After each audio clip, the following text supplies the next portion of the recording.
Well, hello ladies and gentlemen, and welcome to our weekly conjunction video. And today we're going to be doing our 3 planetary conjunction of Mercury, Venus, and Rahu, meaning the north node of the moon. And what happens when these 3 planets are conjunct together in a horoscope. And obviously, if you do not know, if you have this conjunction, what sign they're in, what house they're occurring in, what degrees they're at, how far apart they are, because that's going to matter too. And to understand all the other planetary placements, for that, check out the links here. Check out my full astrological report, including my books, Astrology, Conjunction, and Aspects of the Speed of Light, including all my consultations here at this link. So, Mercury, Venus, Rahu conjunction. Many things can be said about this. Because as you know, Mercury is communication, speech, our cousins, near dear family, it's even siblings, friends. Mercury is our ability to announce things, our ability to make deals with things through our communication. It's a significator of education, teaching, counseling, advising. My goodness, I'm like throwing blank, but there's so many more things Mercury represents. But that's like in a nutshell what it represents. It represents writing, journalism. It represents your co-workers as well. Then comes Venus. Venus is your spouse, girlfriend, female friends, female in general, arts, media, creativity, culture, food, sweets, cinema, drama. Venus in medical field may represent sperm and kidney. It represents your ability to compassionately connect with people in a relationship.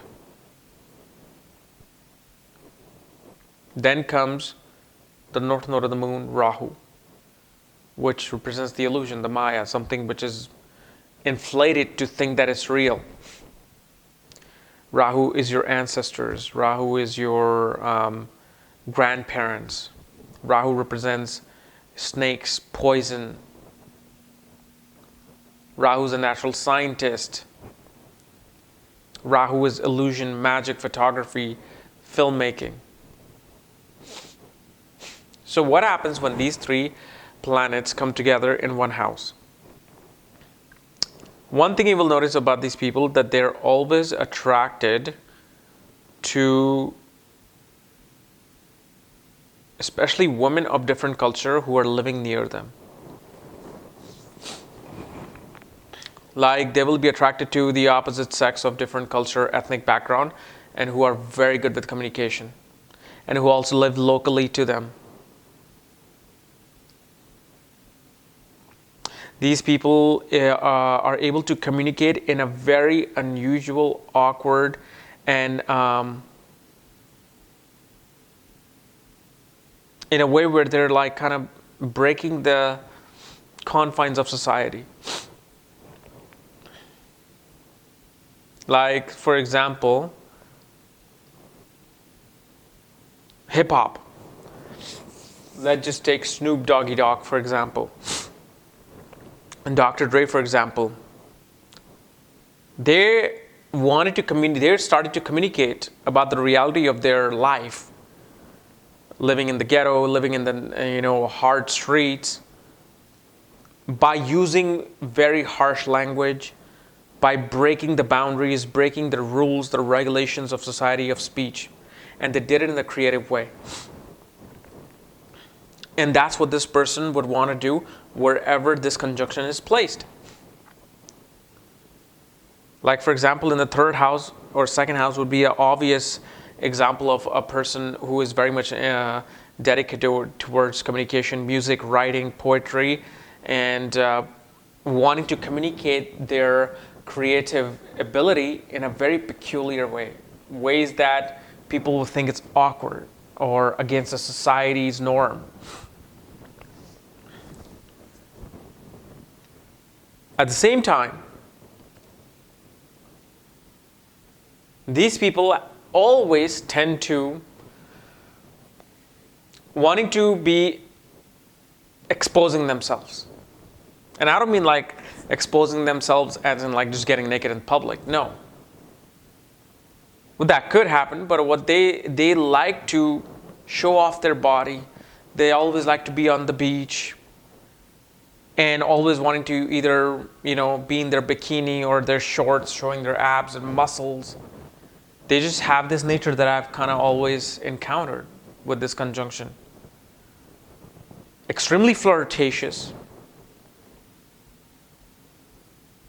and very independent in terms of relationships. Like whether they're married or not, these people need absolute freedom. Like you cannot call them and ask them where you're at, who you're with, what are you doing, who do you know. They will never like that.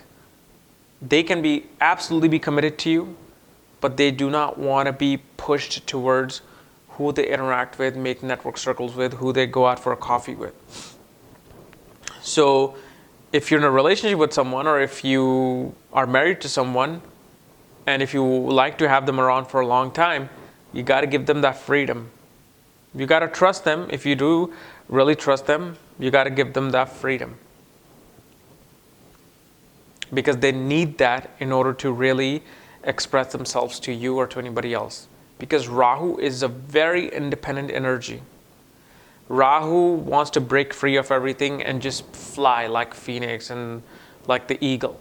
And because Mercury and Rahu, or Mercury and Venus, are riding upon this dragon Rahu, they have to come along for the ride in this conjunction. So then they feel free. They're like, I want to say whatever I want, whenever I want, how I want. I want to date whoever I want. I don't want to be just dating a person from my own culture or caste or religion. They want to break free of all that, whether they're in a village in India or they're living in California and the United States. But usually, most of the time,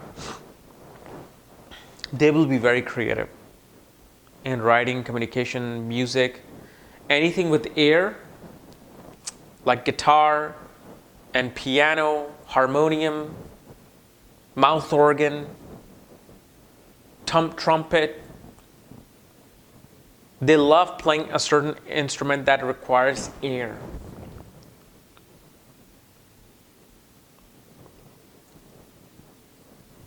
And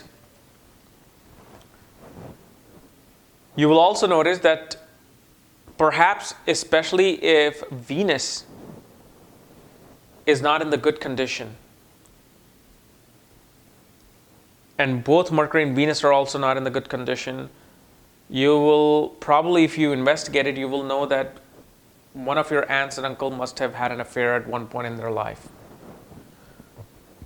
One of your siblings may have had an affair at one point in their life. It could be something minor, it could be something very big, but you will notice that depending upon, as they say, the avastha, the condition of the planet. But if there's one thing you need to understand about this conjunction, is just breaking free with their communication and wanting to break grounds, break boundaries in terms of expressing themselves in a relationship, in arts, culture, and their ability to communicate. Okay? So guys, this is my analysis of Mercury, Venus, Rahu conjunction. If you don't know my channel, subscribe below. And if you want to know where your planets are placed, your conjunctions, all the other details for that, check out the links here. Otherwise, I'll see you tomorrow. Bye-bye.